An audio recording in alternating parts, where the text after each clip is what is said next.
This is the big thing of my week, so this is pretty exciting. Oh, I love it. I did my hair. I took a shower. Big day. I know. Wow. Well, all right. You're engaged, right? I am. I know. We're going to jump into this for a second. Do you mind? That's where I draw the line. No, absolutely. It's cool. So, are you guys going to have a wedding? Yeah, that's debatable at this point. No, we were both pretty bad at planning. Mm-hmm. So we got engaged October of last year. And then we didn't have anything on the books once the pandemic hit. And then we were like just dealing with like, are we all going to die? I know. That wasn't at the forefront of our mind. And then once we realized probably more than likely won't, then we've started planning. And now it's going to be the fall of next year. So hopefully the COVID reign is over and we get to be married in front of people. Can you anticipate which party member will bring the drama? Her family's pretty small and mine is pretty drunk. So it's for sure going to be my side of the family. But it won't be drama. It'll just be like someone's for sure going to puke. Oh, okay. All right. Like without a doubt. Like I don't think there's going to be any fights, but definitely I'm going to have like an aunt puke in a bush, and then like an uncle be like, I love you guys. You guys are so cute. And constantly going to want to, like hit the glass and make us kiss. That's going to be the amount of drama. That maybe you witness or are privy to. I bet that your fiance is going to have a different experience. That's true. Weddings bring out a funny quality in people where they need a little bit of attention sometimes. Oh, you mean like not even like us? It's like other people that are like, I know it's your big day, but actually I'm not getting attention. So yeah. Or like, I'm really surprised you didn't invite Sophie. Oh. It's just like the little things that peck at you when things feel very heightened emotionally and other people can't really wrap their head around that. I'm already kind of going through some of that right now. I mean, like the smallest amount of that, but like we have family that I straight up don't know. Like just don't know these people at all. I have met them when I was like 9, and then now that I'm in like TV and movies, suddenly they're like acting like we grew up together, and I'm like, I just don't know you guys. Right. And so my mom is like, well, you're inviting them. I hope they don't listen to this. They might listen to everything I do. I have no idea. Yeah. So my mom's like, we send her the list of everyone we plan on inviting in case we like forgot, like, oh, you forgot my sister or something. And then she's like, but what about XYZ? And we're like, but I don't know those people. Do I have to? I guess. But we'll see. I've been married twice. And I'm engaged because you got to get back on that horse. You gotta jump right back in. You do. You gotta. I will not let the cynical side of me take me down. No. That is good. That's probably a more healthy way to do it. But at one of the weddings, my ex-husband's best friend brought like a pretty spicy lady. And it was magnificent. She was dancing on top of this fireplace mantle and she wasn't wearing any underwear. And I get a kick out of that kind of shit. Yeah. I'm not prudish, but some of the older ladies like kept grabbing me and like, what, like, can you even believe that or whatever. But it was a spectacle. Yeah, that's the type of drama I want at the wedding. I'm like, give me that kind of drama where we can all like look back at it and laugh. You just don't want someone to be like, Uncle Mike got stabbed. So we were up at this snow lodge up in the mountain. Cool. We were at this steakhouse and we had taken a shuttle bus there. So there's like dancing, whatever. Everyone's having a great time. Everyone's wasted. And this gal thought that I was hitting on my ex-husband's best friend, her date. What, the spicy lady? The spicy lady. Mm-hmm. The spice came to me. Yeah. And it's your wedding night. It's my wedding. Yeah. So she's kind of in my face, and I'm like bemused. Like, this is the kind of drama that I was hoping for, and I'm glad that my emotional investment is pretty minimal. Yeah. Because everyone else was just like, this is like shit that happens in Washington State. But she goes out to this shuttle bus. The driver is somewhere, and it's probably like midnight, maybe 1. She takes the keys out of the ignition and she throws them out into the middle of the forest, deep into the snow, as some kind of punishment for all. Ha! Now none of us will get to go to sleep tonight. Totally. So we had to wait for like somebody to come so they could go like get some cars to bring it back. But it was great though. It was awesome. It was Wow. it was Well, I pretty really great. hope something like that happens. Yeah. Now, did she stick around in the friend group for long? No. Yeah, she was a one-hitter quitter. It was a weekend wedding. She was there the next day in good spirits. And I was like, this is awesome. In too good of spirits, still no underwear. Yeah, She I was wearing wasn't multiple angry. pairs, actually. Yeah. It was great. Okay, I have some questions for you. I want to talk about bad ideas.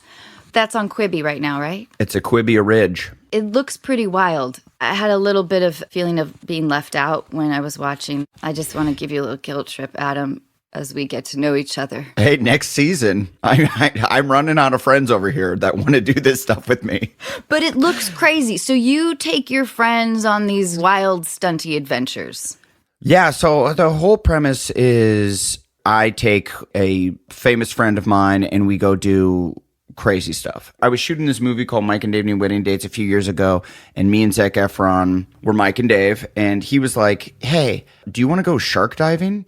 And I'm like, no, but, I'm trying to bond with my co-star, so I'm like, yeah, okay.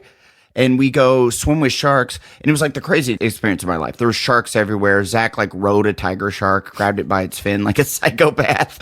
And afterwards, when we didn't die and no one got bit, I was like, that was like one of the craziest things. I'm going to remember that for the rest of my life. What if I could have a whole show where I get to do these crazy things with my good friends and we get to go on these awesome adventures and do these cool stunts, basically. And Quibi was cool enough to be like, that seems like 7 minutes worth of good television. And we got to kind of travel all over. We went to Peru. What'd you do in Peru? I wore a meat diaper and swam in the Amazon River to try to get piranhas to attack me. Amazing. And did they? No, I mean, I got nicked a few times, but it turns out piranhas like don't attack like in the movies. Like in the movies, like you put like a drumstick in the water and it comes back up and it's just the bone. Right. That was the fun part at the aquarium. It was like those things You're can like, oh, they finish attack. off a cow in 0.3 seconds. Yeah, exactly. And that's not exactly what happened. Maybe they don't like actors. Yeah, they could smell me coming. They're like, I don't Yeah. like it. But the jungle was like formidable. It just kicked our ass. It was like 110 degrees and the humidity was like so thick. We had like crew guys like pass out. Anders Holm, who was my co-star for that episode, he like puked. He just was like turned around and just was like, bah! So like that was a bad idea, just being in the jungle in itself. And then we also went and we took a ice cream truck, and I didn't know how to drive a stick, so they taught me how to drive a stick at the bottom of the mountain. And then we took one of the world's most dangerous roads Oh, good. along the side of this mountain. Sure. Oh, yeah. It's like 800-foot steep cliff, and it's a Great. mud road, and it rained earlier in the day, so I'm like Oh, my fishtailing God. around. And people were like, yeah, so, okay, well, that sounds crazy. What precautions did you take? And we're like, what precautions? No precautions. So that was actually like very dangerous. And then when you got to the top of the mountain, you probably sold a lot of ice cream up there. We took the ice cream to the children of Maria, the little village at the top of the mountain. They pay well, right? Yeah. Oh, mad coin. Yeah, yeah. The ice cream was like melted. It wasn't like a real ice cream truck. It was like we sourced the vehicle. So it was like a giant truck that we just put coolers with ice in there. And then it didn't keep these ice creams frozen. So we're just handing them melted ice cream. They're like, thank you, I guess. Cool, I think. I don't know. Who did you take on that one? That was Anders as well. He did both the Peru one. We were balling on the budget, so we couldn't take two people to Peru with me. What did you do with Rebel Wilson? Rebel, we did something here. We like went on one of the like Wild West backlots by Disney Ranch, I think. And it was like basically we were sick of just being like the comedic best friends or the like just a comedy person, and we are action stunt superheroes. So we are going to show like how badass we can be and do all of our own stunts. And then Rebel was like, yeah, but I'm definitely going to use a stunt person. So then we shot like a like a dumb funny video where like I'm fighting someone that's obviously Rebel stunt double, and then it comes to me and she's just breaking bottles over my head left and right. And she shoots me and I fall off a 3-story building into some cardboard boxes, which was pretty crazy. And then she lassoed me and then they drug me away by a horse. And that was the one that the stunt guys were like, absolutely not. We can't let you do this. And then I did it and it was just totally fine. Really? Like sometimes I think these stunt guys, like, They want to do it. that being said, I get it. They do dangerous stuff and they do get hurt sometimes. You're like disparaging stunt people. I'm disparaging stunt people because the whole time they were like, you can't fall off the building and fall into the boxes. It's way too dangerous. A trained stunt person has to do it. And I'm like, but the whole point of the thing is that I'm doing the bad ideas. I can't just not do the bad ideas. And then I did it and it was totally fine. You're affecting their livelihood. Yeah, but also who is affecting it more, me or Tom Cruise? Tom Cruise doesn't let any stunt guys do any of his, so I'm still allowing them to help me with them. I get a call from the stunt guy union. Hey, Yeah. not cool. Not cool. And that being said, stunt guys are always the coolest people on set. You just like look at them and you're like, who is this renegade cowboy? Just always spitting, looking all cool. I know. And they have like a whole roster of different abilities. They can like rollerblade around. Yeah, rollerblade. Like all kinds of badass. They can juggle. They do face paintings. Boogie board. Yeah. Okay, if you could live anywhere in the world for a year, where would it be? Maybe Italy. And I would just wear nothing but linens, like on the Amalfi Coast. And I'm just wearing linens and fun fedoras. Maybe you smoke cigarellos or something? Yeah, I for sure will smoke some cigarellos. I come back like 80 pounds heavier because it's just nothing but pasta and limoncello all day. I feel like I need you to have a boat. Yeah, no, there will be some sort of boat. Okay. I'm basically just imagining the talented Mr. Ripley. Yeah, of course. Yeah, and I'm the talented Mr. Ripley in this situation. Okay, so you're the killer. Yeah, I'm a psychopathic killer. Okay. Yeah. All right. I'll do anything. I don't care. It's my 1-year vacay from life. What's your favorite ice cream flavor? Chocolate chip cookie dough, or I might go mint chocolate chip. I'm not sure. Maybe I'll combo those both. I asked this question to a lot of our guests, and that seems to be the flavor that men not only don't pick, but disparage. And they're like, ugh, mint chip? That's for chicks. I eat nothing but fudge. What is the man flavor? Vanilla. Vanilla? Vanilla has been the popular man flavor. Well, that is bizarre. I know. Well, vanilla's fine, unless there's any other flavor. I think it's like they want the option of being able to put toppings on. Oh, sure. Yeah. See, I'm not a huge topping guy. I'd rather make the ice cream itself delicious. That's why you're going to be a wonderful husband. You hear that, Chloe?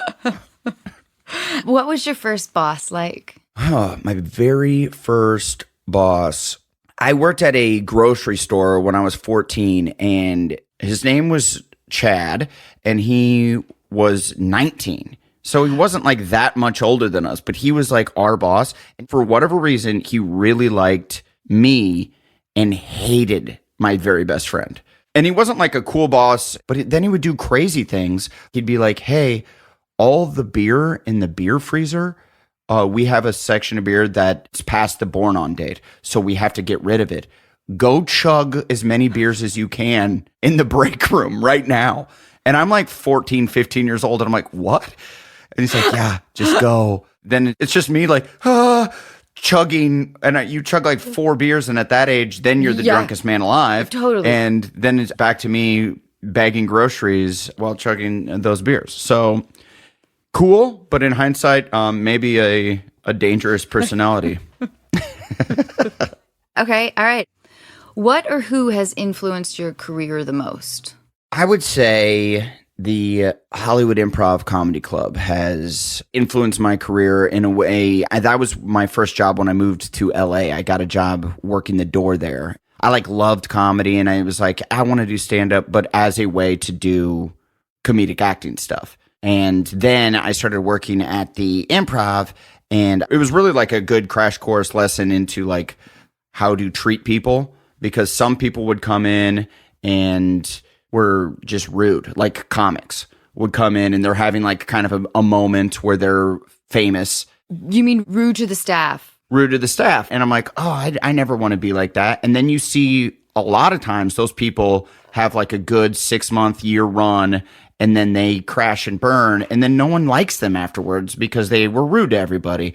And then you see other people who are just sweet, nice people. And then they slowly but surely climb their way up the ladder and now they're way more successful, but they were always nice to everyone. So they're going to have some longevity. And I think that was like a good lesson to learn at it, like a pretty young age. I started working there when I was 20. So I worked there for like 2.5 years and really kind of learned the ropes that way. Yeah, I think in this town, in this industry, it's important in all industries, but especially in ours when there's so much shifting of power. Yeah. Being a considerate person is really important. Well, you got to see like the real like highs and lows and how quickly it can just shift. And some people that they're like on the top of the world and then their next movie flops or for whatever reason, something happens and they're no longer on top of the world and how quickly that can come and go and how it comes in waves. I just remembered something. Don't let everybody do open mic toasting.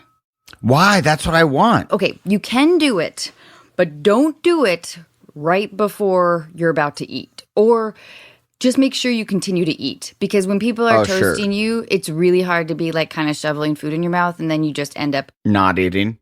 With nothing in your stomach. And they do tend to go on. Feeling real good. It was like 3 hours of mumbo jumbo memories that probably weren't very accurate. I love that. Yeah. Okay. I feel like we need to have like at the Apollo where they have like the Sandman come on and like sweep you off stage. Yeah, you might have to assign a good buddy to okay. To be like, who's next? And that was hilarious. Good job. Yeah. Okay, what talent or ability would you most like to have? I would like to retain information better. Do you mean like lines? No, I can remember things short term. Fine. You'd think because they say like weed smoke, you lose your short-term memory. And I am an avid weed smoker, but I can remember lines like easy. That's not a problem. But then like if I read a book and then you quiz me on the book that I just finished reading, I don't know anything about the book. Well, then why bother reading the book? Hey, that's been what I've been saying my entire life. Do you remember what your high school mascot was? Yeah, we were half Indians, half Patriots. After my sophomore year, an Indian chief came to our school and was like, hey, definitely don't be the Indians. It's offensive to us. So then my progressive ass high school in Omaha, Nebraska was like, you know what? Yeah. And we changed it to the Patriots, which is hilarious because they were like, who killed the Indians? I'm like, maybe a different one. Yeah, it does feel like there was an aggressive shift there. Yeah. I was like a dork and was like in like student council and like student government and stuff. What was your position? I made up my own position. I think I called myself like student liaison so I could just talk on the intercom in the morning. Oh, I love it. Yeah, so like I could give all the little speeches in the morning and stuff. So you were the intermediary between faculty and students? Yeah, I was like letting them know what the students want. What do they want? They want like vending machines with They want different products? more vending machines. Mm-hmm. Turns out those are a lot of money. We couldn't get those. Did you communicate that well to the students? No, this is politics. Yeah. You just say, it's coming. Don't you So worry. you were like, good morning, Patriots. Mm-hmm. I admittedly didn't want to be the Patriots. I wanted to be the Rough Riders, RUFF. Just because I wanted to play that DMX song. Like, X gon' give it to you. Gon' give it to you. X gon' give it to you. Gon' give it to you. Oh. I really wanted to play that at the beginning of football and basketball games. Yeah. And then the school board came to me and was like, Adam, we can't be the Rough Riders because the Rough Riders are a condom and we think you know that. And did you? No, I didn't know Rough Riders is the condom. I didn't know that. I don't know if it's actually a condom, but isn't it like when you just have sex really rough? I think you can spin anything into some sort of sexual thing. Sure. Like what would you do with mint chocolate chip? Ooh, that's a nasty one. We're not even explaining that. This episode of Unqualified is brought to you in part by The Pill Club. Do you need to renew your birth control prescription Want to switch your birth control? Maybe try it for the first time. Whether you know the brand you want or you're looking for help finding the best option, the Pill Club medical team has your back. With the Pill Club, you'll never have to make a trip to the doctor or wait in line at the pharmacy. The Pill Club is a birth control subscription prescribed by a medical professional and delivered straight to your door for free in discreet packaging. The Pill Club carries over 120 FDA-approved brands. Most brands of birth control are free with insurance or Medicaid. Otherwise, prices start as low as $7 per month without insurance. Right now, when you go to thepillclub.com/unqualified, the Pill Club is offering a $10 donation to bedsider.org for every unqualified listener who becomes a patient. Your donation will help low-income individuals get access to birth control through bedsider.org. That's thepillclub.com/unqualified to get your first birth control care package. That's thepillclub.com/unqualified to get your first birth control care package and donate to help more women in need of affordable birth control. Remember, thepillclub.com/unqualified. You must use the link to make a donation. She was so cute. So you were very well liked, and this is what I'm getting from you. Like, you were in that special crowd of students. That was an elusive crowd to me. Yeah, I don't think it was necessarily my attitude or my overall disposition that got me there. I had a bad accident when I was a kid. Can I tell you about it? Yeah, I'd love for you to tell me about my accident. Yes. Okay. All right, I will. Okay, so in 1995, That's right. you were 11. I was. And you ran out into the street and you were hit by a cement truck. Yeah. Uh-huh. You were in a coma for 2 weeks. True. You had to use a wheelchair, and it was unclear if you would ever walk again. Yeah. But at 11, that's not that bad, right? At 11, you're like, yeah, you know what? I haven't been walking that long anyways. During that time, the 2 years that you were sort of recuperating, you would call into radio stations. Yeah, I would do different characters and different voices. Okay, so of course that was life-changing. Yeah. So in 5th grade, I moved to Omaha, Nebraska from Iowa. And I was like the new kid, and I'm trying to reinvent myself, trying to like be the cool kid and fit in. And then that summer, when I didn't have many friends because I was just the new kid, I got hit by the cement truck. And then after that, I'm known as like the cement truck kid. And so like elementary school kids are really nice, but middle school kids are really not nice. Like something happens like in 6th grade where they just turn and they're like, we're mean now. But everybody in the whole school district knew who I was because I was the cement truck kid, and I'm on the news and they're making announcements about me before I came to school. They're like, hey, be nice to the cement truck Adam. Yeah, cement truck boy. And so like everyone knew me, and I knew going in that I was going to have like kind of a rough go of it because it's middle school, but I was always kind of a funny kid, and my parents are really funny people. So I very quickly realized that I couldn't play sports and do the things that I would have tried to do if I wasn't crippled. So I then would just write comedy and like write basically slams on other kids that I thought were going to pick on me. I would like write possible scenarios that they would say to me. So then like I always had like snappy comebacks when they would like shit on me for being crippled. Wait a minute. Truly, what person shits on a kid who got hit by a cement truck? Anna, middle school children do. They're the only people. Any other age, you're like, oh, obviously don't pick on him. One thing, no one would fight me because no one's going to fight the crippled kid. So I could say anything. So then from there on, I think it helped. People knew who I was. So I was able to be a liaison. Mm-hmm. Did you go to your prom? I did, yeah. Did you have a good time? Yeah, I mean, yeah, from what I kind of remember. Yeah, we had a good time, I think. Was it the magical night that you had always dreamed about? No, it was fun. I think we left early. By senior year, I think we were kind of done being in high school. So we were just like, cool. All right, see ya. And then went to a party. I think it was the change in mascot that kind of bummed you out. Yeah. If you were a Rough Rider, you would have fucking loved prom. Oh, because the entrance song would have been. Yeah, then for sure. Yeah, you would have had your agenda pushed through. I know. I like that I was like a young senator when I was like 16 years old. And then that immediately changed. But I was just trying to push my condom wearing agenda, which, by the way, as a high school student, you would think that they would like a condom name. That's safe sex and that's important. Omaha, though, I don't know. Yeah, I think that was the pushback. It was the location. Yeah. If we were in SoCal, we might have been able to push that one through. Yeah. My brother, he's a sociologist and he does a lot of research on bullying and high school hierarchy. Mm-hmm. And his conclusion is that the most popular students are the least likely to bully. And the least popular students are the least likely to be bullied. They're more of like just the outliers. Yes. You didn't need to climb anywhere because you were already at the top. I was at the top. Yeah, it's been a real fall from grace since high school for me.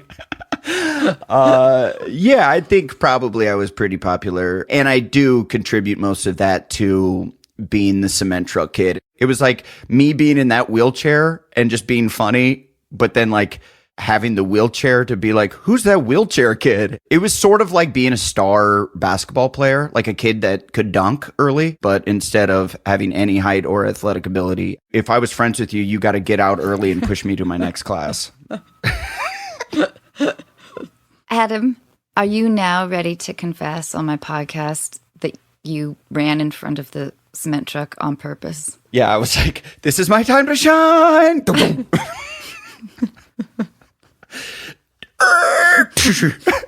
This was a horrible idea. All I have to do is get hit by a cement truck. Yes. Now Reagan Burris will finally talk to me. Ooh, Reagan? Yeah, solid Good name. name. Yeah, Good solid name. name. Yeah, for sure. You don't forget about Reagan. Have you gone to any of your high school reunions? I went to my 10-year. It was my position in student council to be the one to plan all of them. Oh, man, that's the kind of shit you don't anticipate having to actually do. Yeah, for sure. For the 10-year, the more responsible people that were in the student council that actually have gone on to like hold responsibility in their jobs. They listen to my podcast, so... Hey, Ashley Bolt and Keegan Niederdeppy, please help me plan the 20th. It's coming up in a few years. Yeah, so I went to the 10th, but it was for sure that these responsible women helped me plan it. And then the 15 was also fall on my shoulders. But I'm like, you know what ruined like high school reunions is we all know what each other does now, what we do. Like because Facebook and Instagram and Twitter and everything, social media in general, we know what everybody's up to. Yeah. I have one friend that I'm still in touch with. I was like D+, C- on the social hierarchy, which is kind of the worst place you could be. But I wore a Christmas tree skirt in defiance of my position, like as a cape for a while to school. Oh, I love that. Oh, we would have been friends, I think, in high school. I don't know. You would have been kind.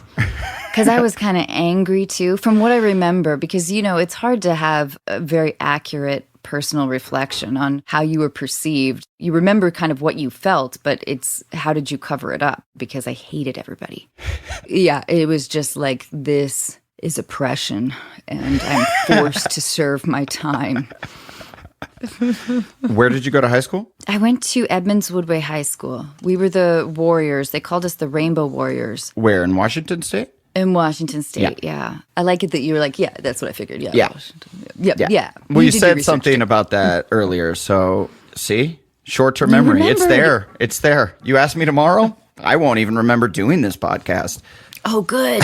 Good. Okay. So your talent or ability that you'd most like to have is to retain Information. Like Okay. my fiance can watch a show or a movie, and then afterwards will be talking to me about the show or the movie and use all their names as if I remember any of their names. I think she's fucking with your head. No, she does. She just remembers all I of bet them. she does, but I bet that it helps that you don't. Yeah, that's probably true. You know what I mean? That's kind of she fun. knows that I don't, and she can just make up names if she wants. Yeah. Okay. What is a trait you dislike in others? A trait I dislike in others. Just being too tall. Like, chill. I know. Chill with all that height. Like, Ugh. that's too much. You're going to bump your head on stuff.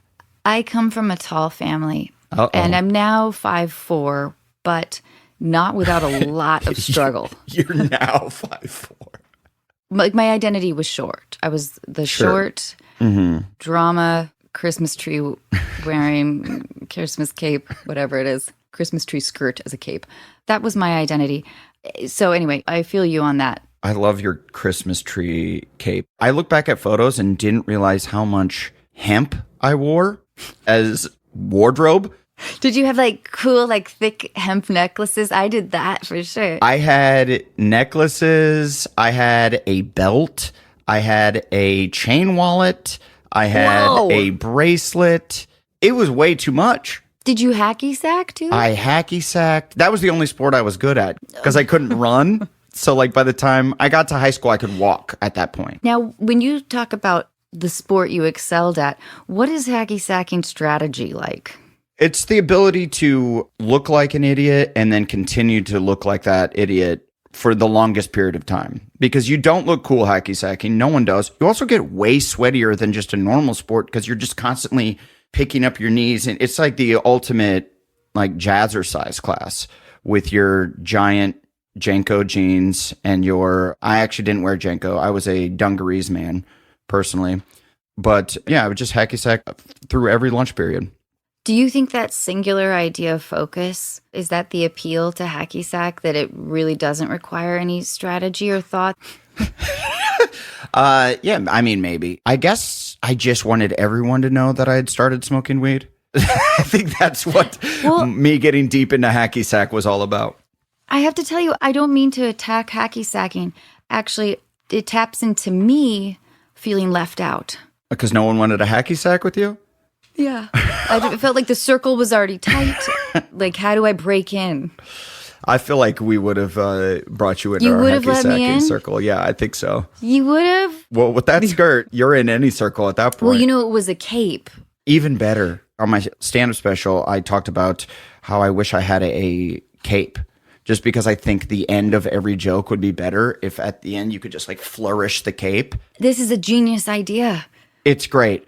I said on the special how awesome it would be if I just wore a cape the entire special and then never mention it. That would be Because incredible. how funny would it be for people to be like, oh shit, he's going to talk about the cape. Yeah, look at this. Oh my God, he's wearing a cape. That's hilarious. And then they get like 30 minutes in and they're like, he must be closing with the cape material. He must be ending with the cape. And then when the show's over and they're driving home, they're like, I fucking hate that guy. He didn't talk about the cape one time. Can you, in your next special, please wear a cape? Just wear a cape the entire time? Yeah, we'll see. I think it would test the loyalty of your fans, though. Yeah, that's true. That's what you want to do is Cultivate the ones in the know. is push their limits to how much they like you to the absolute brink. You're the first person when I've asked that question that has mentioned anything physical. With what, a cape? What? No. What is a trait you dislike in others? Oh, sure. You're like height. Height, just because that's kind of what I don't have. So, yeah, maybe that. It is off-putting. I like a huge basketball fan. So, like, I have season tickets for the Clippers and have for like the past like 6 or 7 years now. And so I've become friends with some players. Now when I'll see them out and about, like, for instance, DeAndre Jordan, great guy. He was a center for the Clippers, and we're friendly with each other, so we'd always try to talk, but we're always like at a nightclub or like a bar or restaurant when we're trying to talk to each other, and it's always too loud. And so I'm screaming up to him. He has to like bend down, which immediately, like, I just feel like a little kid talking to him. And then we both just kind of give up trying to hear each other. It's like, okay, we both like each other, but good to see. I'm going to be down here with my people, and you be up there with your folks. Okay, what is a trait you dislike in yourself? Well, one, my forgetfulness. I will say, like, I'm always embarrassed when I meet someone and they're like, good to see you. And at the same time, I'm like, good to meet you. And they're like, we've met. Remember when we... And I'm like, yeah. And so that's embarrassing. And then also, like, I do have a bit of an ego. And I think it's not like as bad as I think through experiences that I've had kind of coming up in this industry, I've been able to clock that I have an ego and know how to check it in the right times. But yeah, I do have a bit of one. I mean, you have to.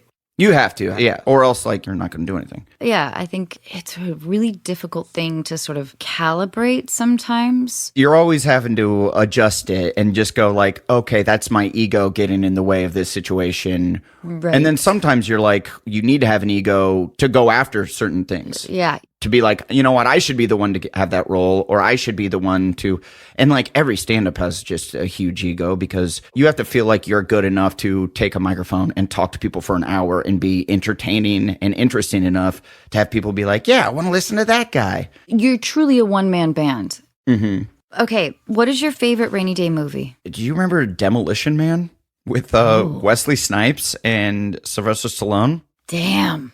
Deep cut. Love it. For whatever reason, when I was a kid, that movie just connected with me. I'm like, they're in the future. Sandra Bullock being all cute. Wesley Snipes being a psycho. Who was the Demolition Man? It was Stallone's character. What was his name? John something. I'm blanking on his name. But they froze him, and then he came back 30 years later to fight his arch nemesis, Wesley Snipes' character. And Dennis Leary's in it. It's a great movie. All right. Who would you call if you got food poisoning and couldn't really move? My mom, probably. I would say she's of grade A comforter. Moving on. I'm just kidding. Boring. Okay, do you have a favorite book or author? I love Malcolm Gladwell. I read all of his books. I just find it really interesting. But I always say Gary Paulson, Hatchet, which is a book that you read when you're in like 7th grade. And it never leaves you. I read that book so many damn times. I loved it so much. And it's about a little boy who's going on a trip and his plane crashes. And now he's in the Canadian wilderness and all he has is a hatchet and he must survive. He's not just going on a trip, though. His parents are getting divorced. Yeah. I wonder if that really resonated during your time after Cement Truck. It for sure was during that time that I read it. So it must have been. It must have been like, all I need is my hatchet. And my mom's like, we're not giving you a hatchet. You're in a wheelchair. You're not just going to sit here with a hatchet like a psychopath. All right. What qualities do you look for in a romantic partner? I think I didn't know this. Selfishness. Just hot.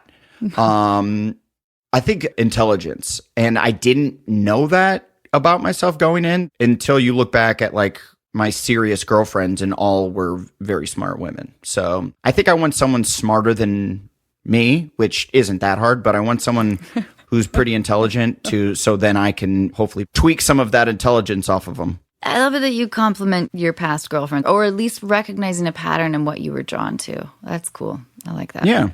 Just that and big tits. Huh? Yeah, and just a sweet ass. See, I cut my question out. Yeah, you're gonna edit the intelligence part away, and it's just me going, just a sweet ass.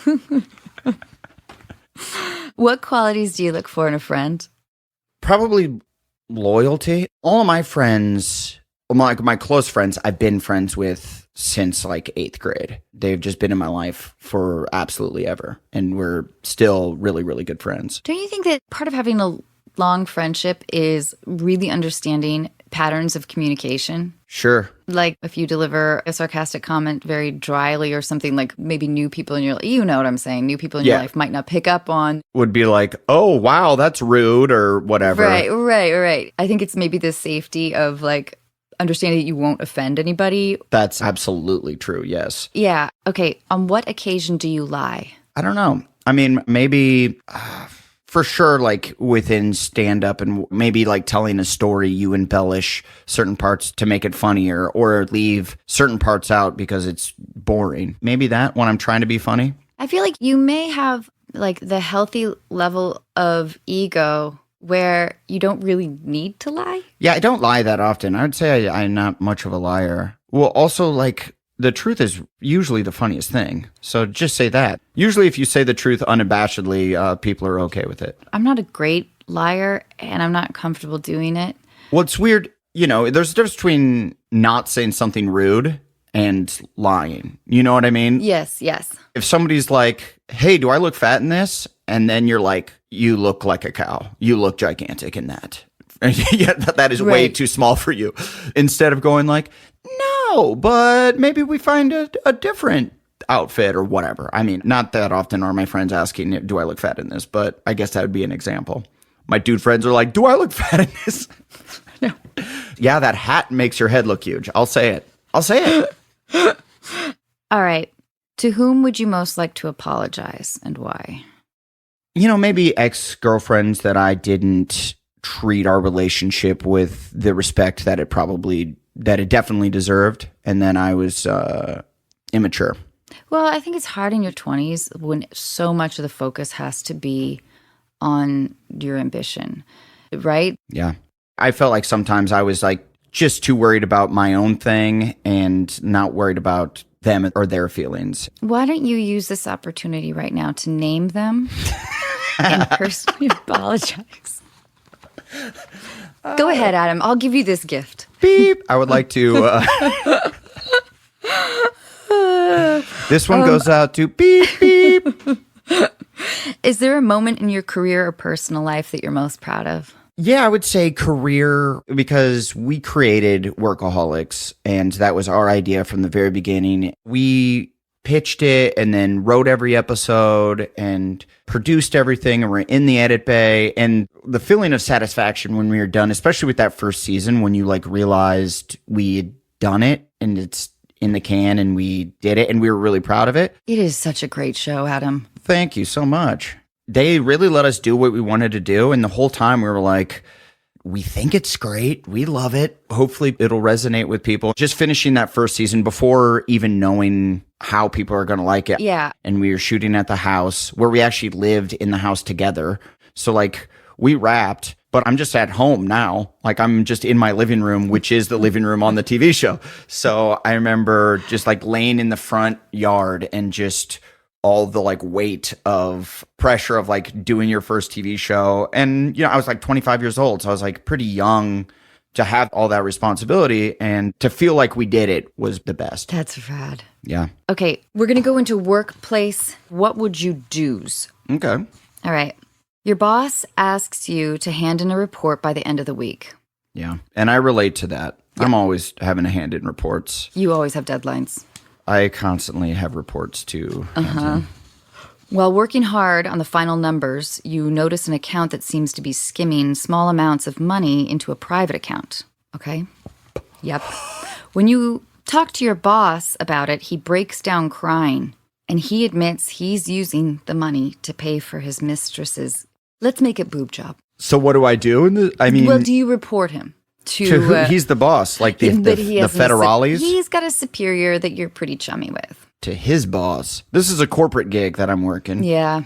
So, what do you do? Honestly, I don't know. If it was like a mom and pop shop and I'm like, oh, I see this person's robbing this person and I know like the people that own the company, and I'm like, well, that's fucked up. Like this is a family and you're just robbing from them, then I probably would. If it's like a big corporation, I would probably feel less protective over it. Okay, how about this one? Okay. While eating a chewy steak at the TGI Fridays across the street from your office, you slice your finger open with a steak knife. Okay. Maybe you don't really know how to use a knife very well. Let's throw that in there. Let's say I don't know how to use utensils. So they're all new to me. I'm just limp-wristed trying to smack it against a chewy steak. Totally. So blood pools on the plate next to your garlic salted jazz fries. Yum. Just then, Emmy, the account lead from the very lucrative Anderson project you're trying to get onto, slips into the booth across from you. And she smiles. Hey, Adam. And she's like, can I steal a fry?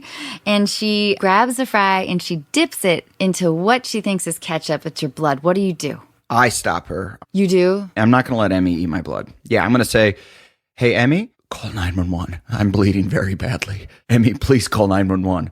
And then, you know what that does is that bonds us together. And then she's going like, oh my God, he could have let me eat the fry. And then he entrusts me to call 911.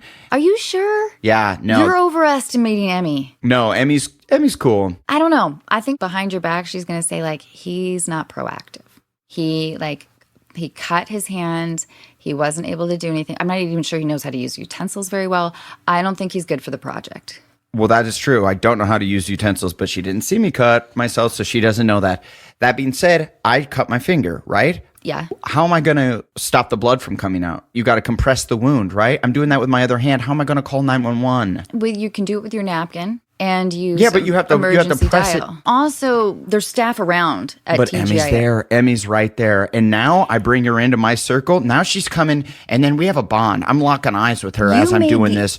And she goes, incorrect assumption that Emmy is a caretaker. She is not. No. I'm not saying she's a caretaker. She had to take care of her boyfriend. Yeah. Who was hit by a cement truck for 2 years. And she really loves this guy. Okay, well, he seems like the winner in this situation. But I'm locking eyes with Emmy, okay? Yeah? I'm locking eyes with her. Yeah. And now all of a sudden there's a bond. There's a connection here. And then she visits me at the hospital because they have to amputate my fingers. Multiple. I lose 2 fingers from this. Whoa, which ones? Both. Both of them.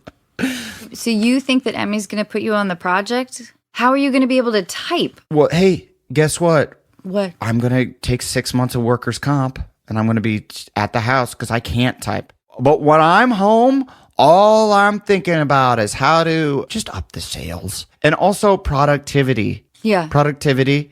And also making sure the supply chain, there's no kinks in the armor or chinks in the armor, whatever that phrase is. There's no chinks or kinks. Okay. So you truly are the liaison. I'm the liaison. Like you're coordinating everybody together. Yeah. Yeah. See? And it comes full circle. Would you be a good like SAG representative on a set? Like, that's always the weirdest. It is the weirdest. No, it is so odd. Because they're coming into like your set where like you kind of know everybody, and then they're like whispering to you. They're like, are they treating you good? Adam, will you tell our listeners what the SAG representative, what happens in that world? So we're part of the Screen Actors Guild, and a representative comes to every set that you're on, and they're there to make sure that everyone's up to par with all the SAG rules and doing everything by the books. And basically, so producers aren't like making actors do something they're not comfortable with or doing things that are illegal, which for sure, yeah, that seems like a good thing on paper. But 99% of the time, everything's by the books and you have absolutely no problem and it's perfectly good. But they come on set and it's your set, so you're like protective over kind of everybody else. And then the stranger comes in and then takes you off, usually by the craft service table when you're just trying to eat a red vine or something. And they're like, Hey, how are you? So is everything good? Yeah. I'm your local SAG representative. My name is Lori. So here's my card, and just let me know if anything is going wrong. Just, I'm here for you. Okay. And everybody's like looking at you. And I call every time. And I'm like, hey, the producer is a creep. And he is making me do super dangerous illegal stuff. So get them fired and make me producer. Thanks. The last time I called my SAG representative, I told her that I was tired of only having Sloppy Joes on Tuesday. I want them on Thursday. I want Sloppy Joe Tuesday and Thursday. And then it happened. See? And that's how we flex our power. You definitely want a whole crew eating Sloppy Joes twice a week. You have to, especially if we're shooting in a tightly confined space. Okay, the person in the cubicle next to you listens to very loud music. Okay. What type of music? We're going to get to that. Okay. But thankfully with headphones on. Okay. However, they have the solo from Stairway to Heaven as their ringtone, and they never hear it ringing. And they get upwards of 15 to 20 calls a day. Additionally, their text message sound is the Little John Yeah, of which they receive close to 100 daily. This person fundamentally makes you uncomfortable. Yeah. Maybe he's really tall. Yikes. Okay. Do you ask him to turn his phone on silent? Let's say this person has a slightly superior role to you. Like it's just under the boss, you're just under this person. Okay. You do. And what you do is you go, hey, I don't mean to be rude, but Anna won't shut up about how it annoys her. So Oh, you need a little backstab. it's not looking good for Anna. I don't know what she's going to do, but she seems like a loose cannon, and we've got to nip this in the bud. So then when Trevor comes to me, like in the coffee room. Mm-hmm. This is how little you've been in an office. You call it the coffee room. It's the break room. The break room.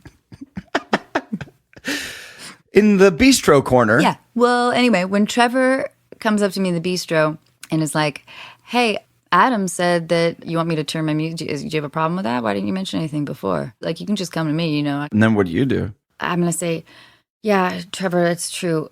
My uncle pretty much raised me, and he loved Stairway to Heaven. And he passed away last year. And every time I hear it, it reminds me, and I'm sorry, I didn't want to make, like, I try not to bring my emotions into the office. I admire what you do, Trevor. I just didn't think it was my place to bring sort of these emotions to the workplace. So forgive me. I told Adam this in confidence. It is a personal thing. Mm-hmm. And then he comes back to me after that and goes, wow, you know what? I didn't know that she felt that way. I didn't know about her uncle. Did you know about her uncle? And I'm like, obviously I know about her uncle. We talk. And then he stops with the Stairway to Heaven. But guess what? He doesn't stop. Yeah. Yeah. Yeah. And that's when I say, hey, I'm actually related to Lil Jon. He's my stepdad. Oh. Yeah. And he's like, whoa, you are? I love Lil Jon. And I'm like, I can get you a signed Lil Jon pillowcase. What? Yeah. And he's like, what? Exactly. But you have to stop this, Trevor. Don't be an asshole. And he's like, whoa, see? And then I took the power back from him, but he wants something from me now because he really wants that pillowcase. And so I'm like, you got to stop that. And he's like, all right, I will stop that. You give me that pillowcase and we're good. And also, do you get a raise out of this whole thing? Probably. I intimidate Trevor. I'm not sure you do. I just said, Trevor, you're being a dick. I like called him out. I took the power from him. By way of Little John. Yeah, by way of Little Jon. So this is chess. This isn't checkers, okay? Do you have an irrational fear? No, I'm actually like, and I think this goes back to like wanting to do the Bad Ideas show, and this sounds insane, but I'm like really not afraid of really hardly anything. Is that because you got hit by a cement truck when you were 11? I bet it does. I bet it does go back to that. Even the things that I am afraid of, I still like to do because I end up liking to do the things I'm afraid of doing, which is a stupid answer. I wish I could just say like spiders, but you know, doesn't spook me. I'm kind of with you. I have fear, but I guess most people don't concede that their fears are irrational. So I guess I should rephrase that question. No, I think some people are like, oh my God, snakes. But if I said, is that an irrational fear? Like, I think that most people would say that's not irrational. Fairly rational. Yeah, they could bite you and it would suck. Yeah, you know what? For the Bad Idea show, I was really afraid to do some of the stuff. We did a thing where we, like, there was this abandoned airplane that we put a ton of snakes on to do like a snakes on the plane type thing. And then it was my job to get on and take all the snakes off with like a clipper with no training at all. And, you know, these are snakes. And we did a rattlesnake, like a real rattlesnake. Oh, yeah. So that was crazy. But I will say that I don't like snakes. I don't want to be like wrapped in snakes. It just feels weird to me. But as soon as the camera was on me, the fear went right out my head. And I was just an actor like playing the part of a guy playing a snake wrangler. And I could just do it. And the same thing with like the shark things that I've done. And I've been on Shark Week and, you know, we like tag tiger sharks and stuff like that. And it literally was, as soon as the cameras went on me, the fear. Well, the camera keeps you safe. Yeah, for sure. Yeah. It was like I was thinking the sharks are part of the Screen Actors Guild. They're SAG. Yeah. It's all, they it's recognize okay. talent when they Yeah. smell it. Yeah. All right. Hey, Adam, for what historical figure would you start a fan club? Well, how like they have to be dead. I don't know. There aren't any rules. There's no rules here. Not really. Jonas Salk. Yeah, man. That guy was a really smart guy. All right. Yeah. Appropriate right Yeah. now? Fuck yeah. All yeah, right. let's get some vaccines going. Let's cook up some vaccines. Woo! Okay, I like that. The Jonas Salk fan club. Yep. Polio vaccine. Heard of him? Heard of him much? That was perfect. It was like appropriate. It's like ego gratifying in the way that actors need to be validated. Yeah. You know? You're like, ooh, smart choice, Adam. Yeah. I pat myself on the head. I don't think I could have pulled that out. I bet you could have. I don't know. No, don't think so. Okay. All right. Yep. Who would you invite to your dream dinner party? Let's say 4 or 5 people. Barack. I want to chat that guy up. Also, Donald Trump, because I want to see those two go toe to toe. I bet it'd be a really insane dinner party. And then, you know, you got to throw in some I think Chappelle. I'd like him to be there. And then Roseanne, and we have her sing the national anthem before we start the dinner. And the dinner's just a plate of hot dogs. And have it just be the most American dinner that we could possibly have. Just hot dogs, any accoutrement? Oh, well, yeah. There's buns. There's relish and mustard and ketchup and all that. Do you have to plate yourself or does somebody plate you with your preferences? No, we're plating ourselves. This is pretty low key. It's in a backyard. We're drinking beer. All right. Mm-hmm. All right. Do we have Michelle and Melania? No, I don't think that's so. fine. That's I think, totally fine. Yeah, I think it's just this crew. Michelle, if she was there, she would have given like a really poignant, funny story. And then Melania would be like, I have a story too. And it's kind of the exact same story. And you're like, Oh, right. Was that the same story? Uh-huh. You're right. Did they just say the same story? Yeah. And you're like, no, it's a little different. So then you kind of give her the benefit of the doubt. So that'd be cool too. So yeah, I guess they can come. They can come. Yeah, they can come. All right. Yeah, I went back on that. If you're a president, you get a +1. I think that's kind of mandatory. Like if you were ever a president, you will get a +1 wherever you go. Like that's a law? I don't know if it's like an actual, I don't know. I think it's a social law. Just a +1? Yeah, just a +1. I like it. +1 anywhere. +1 anywhere. Like let's say you're having a house party and you become buddies with Barack. I'm going to say, hey, Barack, listen, there's no +1s at this party. I'm really sorry. And he's like, I'm bringing Michelle. Was that a good Barack? That was pretty good. Yeah, Lauren Michaels is like, ring, ring. Can you do it next year? Hey, Adam, in one word, how would you like to be remembered? Boombastic. Boombastic? Boombastic, comma, cherry fantastic. And they're like, whoa, that guy, I don't know what that means exactly, but it seems pretty fun. I think that's the best answer we've received. And Boombastic. so quick, too. Almost like I didn't put much thought into it at all. You'd be great on the red carpet. Yeah.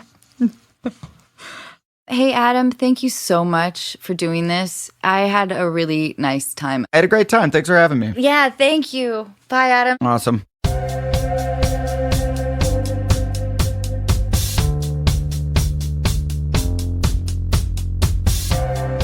Hey everyone, I would like to introduce you to Mark Brooks, who has been working in the internet dating world for more than 20 years. Mark is a consultant for the most successful internet dating companies in the world and has a unique understanding of how they work. Hi, Mark. Thank you so much for joining us today. I'm pleased to be here and hopefully I can help out with some of these folks. Will you tell our listeners a little bit about what you do? Sure. So I work with internet dating companies. Back in 1996, I started an adventure club in Silicon Valley, and it grew, and it was a singles club that wouldn't admit to being a singles club. We never really said we were a singles club, because that would have been not good, really. I'd say about 95% of the people were single. And then a funny thing started happening. People started meeting and marrying. I thought, that's a lot of responsibility. I got invited to a wedding.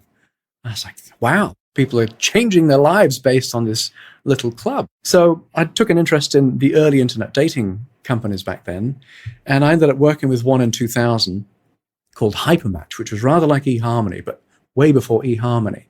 And then I found my way to work with Cupid.com. I actually worked with Friendster first, and then I thought, well, I like the dating side. I'm going to go with that. So I ended up being VP of Cupid in 2004, and then started Cortland Brooks, my little consultancy.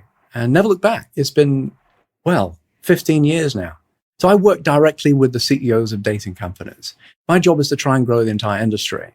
Really, that's the way I see it these days. So I run something called the Internet Dating Excellence Association. When we talk about internet dating, it's very much an art, figuring out who to date, what to do next. It's really kind of a scary thing for a lot of people. It scared me. So I thought, maybe we can bring some order to all this craziness. And that's what dating apps seek to do, really. Bring a bit of order, make it a bit easier.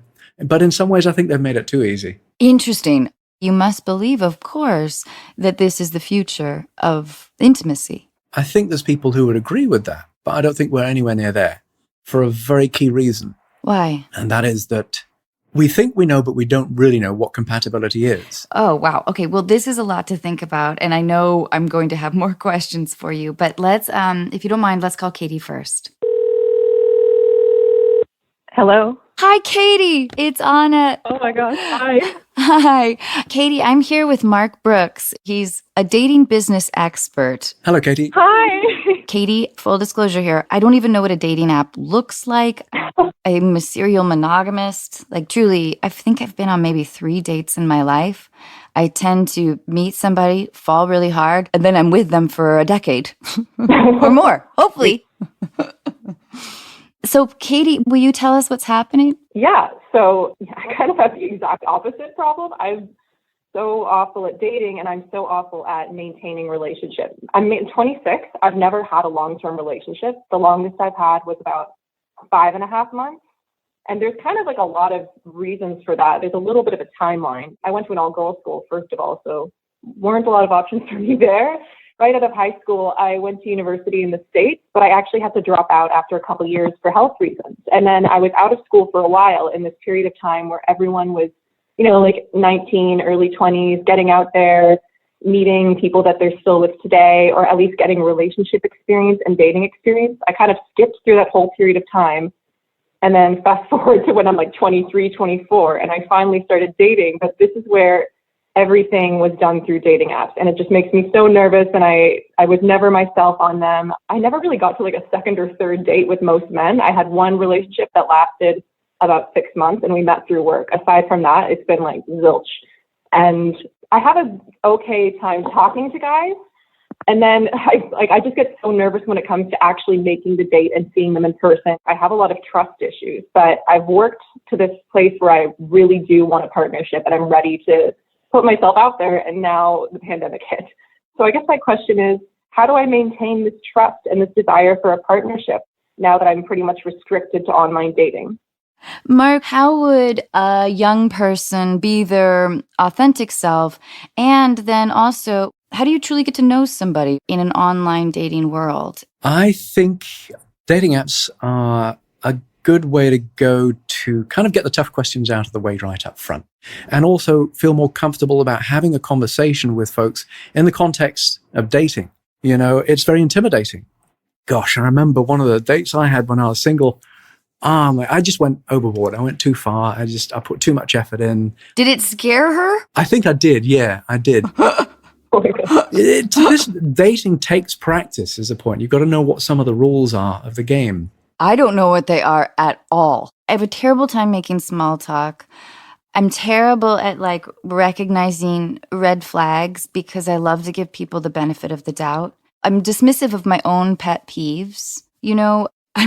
Maybe I'm not the best judge of character all the time, but I wouldn't even know how to, especially on a dating profile, because to me, the little that I know, it feels like the questions are too simplistic oftentimes. I do feel bad because lately I seem to do this thing where I talk to someone and it's pretty easygoing, and I've had like a couple phone calls with guys, and they'll be like, okay, so do you want to go on a socially distant park date? And then I ghost them because I get so nervous, and I'm like, oh, I don't really want to, or like I'll make up excuses. I've gotten into this really bad habit of running away the moment I get close to actually kind of getting to know someone. Right. I just don't know if people are genuine. I don't know what their profile, if they're just kind of put up this front, if they're going to be extremely insane in person. I don't know if it's safe. I don't know. But Katie, your serious relationship was 5.5 months. Do you want this, or are you feeling societal pressure maybe to want it? That's a good point. I think about that sometimes. I think that maybe at this point I'm just like, well, I'm 26 and I still have it. Maybe I just should. I think that I want it, but you're also right. It could just be this feeling of, well, now I'm even closer to 30 and I've never had a relationship. It feels like the longer I go, the weirder it's going to look. You know what, Katie? The timeline pressure that we have is very real.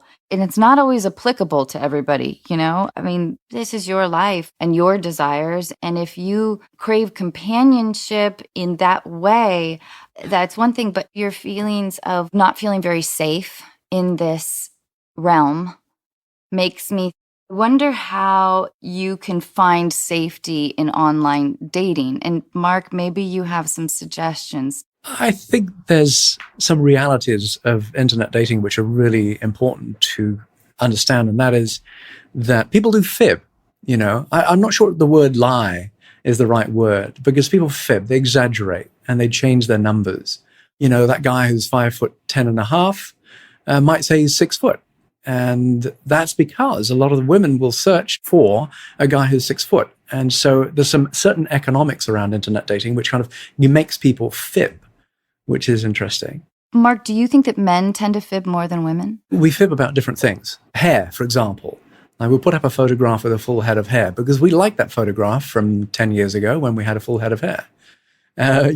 Weight and height and hair tend to be the things that people lie about in general. You know, I remember being on a profile some years ago and I thought, am I athletic? I want to be athletic. So I ticked the athletic box. There's no way I'm athletic, but I wanted to be. So sometimes when people are filling out their profiles, they tend to be aspirational. It's like, yeah, I'm going to be there in a couple more months. I'm going to lose weight. I'm going to be athletic. So you get my drift. People are lying to themselves as much as they're lying to you, and it's fibbing.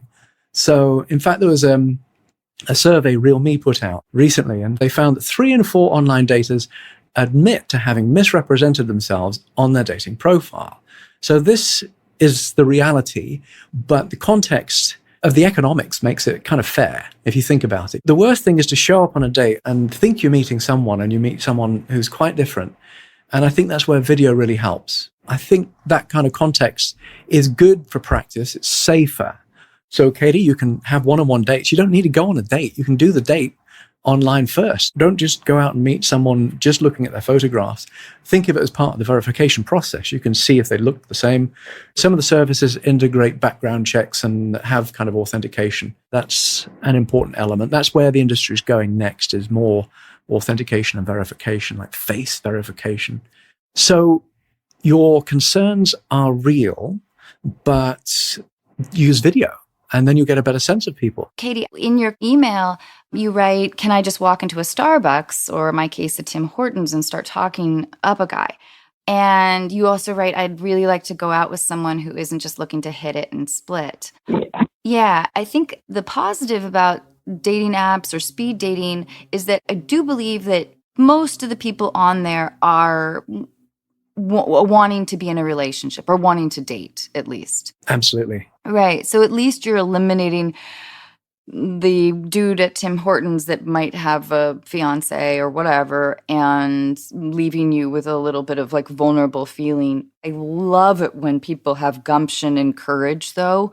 And if somebody is attractive or interesting to you, Katie, I love the idea of being, courageous and saying, I think you're handsome. I don't know if you're single or not, but here's my number and whatever. I mean, I love that idea. I have no idea how to actually implement that because I think I'd be too scared.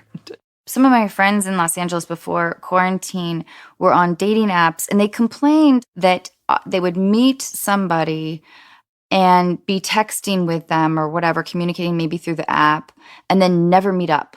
And they would be doing that for like a few weeks. Mark, what is that phenomenon? Is it just like flirty sexting? Like, are these other people in relationships? What is the actual fear? I mean, now it's obviously the landscape has completely changed, but what is the fear of actually meeting in real life?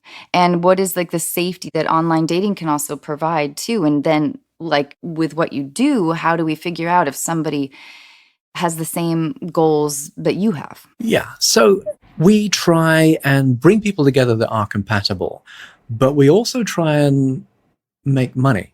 And one of the ways that we make money is by, we give a lot of choice, and actually the more choice we give you, the less likely you are to choose. So in some ways, you've got to be aware of the dynamic of dating apps. Is they're in business to make money, and it's a funny business because if we do a good job, we lose you forever. So be aware of that. There's a lot of people pulling levers and designing apps that bring you joy in the sheer choice. Oh, interesting. I think the best antidote to feeling fear in dating is to get out on 20 dates. Go out and say, I'm going to go on 20 dates. When I say go out, I mean go on a video app these days. I don't think it's good practice to go out during this time on 20 dates. But you can do 20 dates online very quickly and really get a sense of yourself and the other person. Maybe you'll strike it lucky, but ultimately you're going to get to know yourself through the people you're meeting and build up this skill of dating. And it is a skill and a comfort level.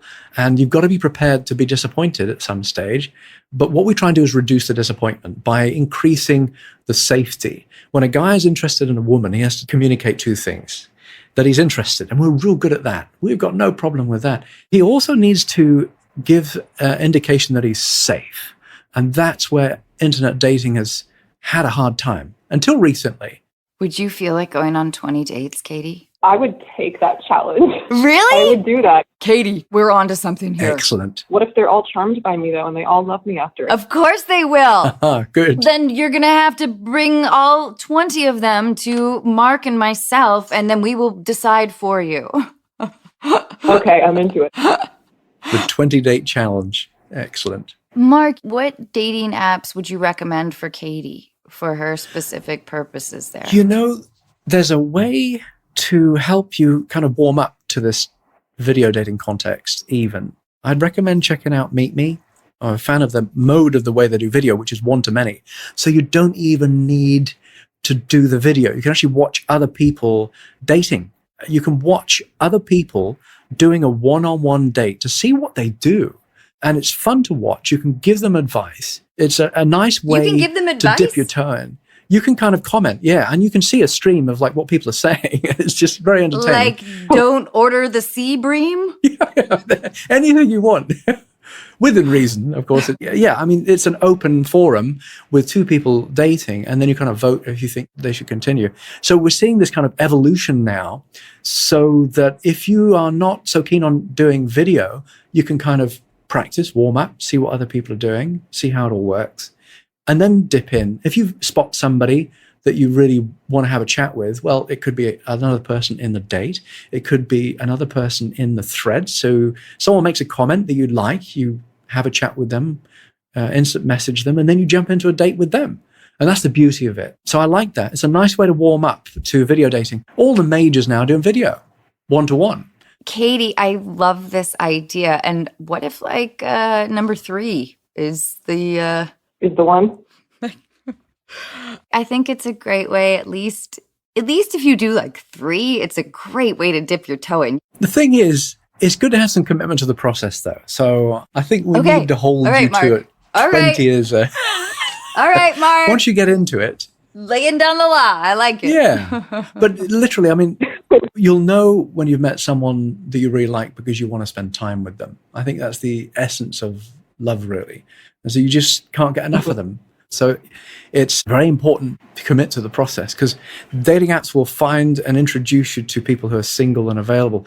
I guarantee you're going to have some bad experiences. You're going to feel very uncomfortable on occasion, but that's just part of the numbers game, unfortunately. But Mark, let's say Katie is on date number 5 and she is just clearly not interested. Maybe the person is polite and kind or whatever, but maybe the chemistry's not there. Yeah. What's a good out?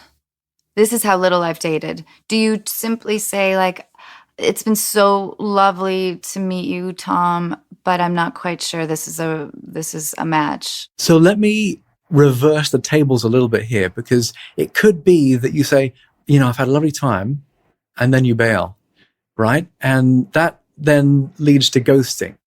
I think you have to be a little bit more open, because ultimately the other person is going to put time into trying to reel you in, right? Try and get your attention again. And that builds up a discord and anger. Actually, that's where anger can develop. So the netiquette really is to be clear that, it's great meeting you. I don't feel we're compatible, but it was great meeting you. And that's it. And the other person should respect that. And if they can't, that is an issue, but it's not your issue. Okay. I like that. All right, Katie, what do you say? Yeah, I'm going to do the 20 dates. And I will Okay. try not to go. Wonderful. Katie, thank you so much. Thanks to both of you so much. Good luck with it, Katie. All right. Have a great rest of your day, Katie. You too. Bye. Mark, thank you so much for your wonderful advice. Thank you very much. That was fantastic. I enjoyed that. Thank you. See you soon.